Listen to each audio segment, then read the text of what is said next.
pick-me gays, people who, seek attention from men this way as well. So I wouldn't say that it's particular gender. It's not totally particularly gendered.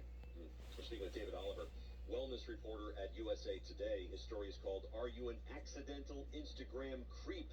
The Truth About Reply Guys on Social Media." You referenced in your story, too, pick me girls. What does that mean?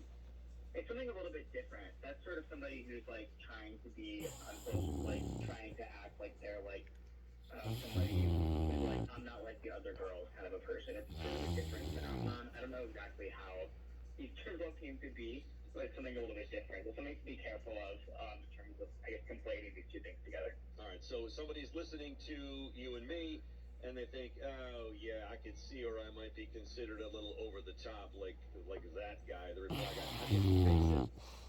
Main thing is, if you feel like you maybe tone it down a little, potentially stop. You could always mute the person on social so you don't really see things that they're posting, so maybe you could cool off that way.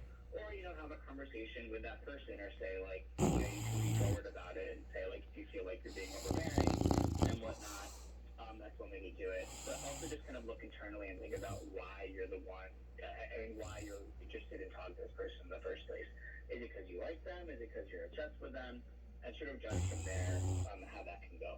Thanks, David. David Oliver, wellness reporter at USA Today. Coming up next, the quirky roof dog in Texas.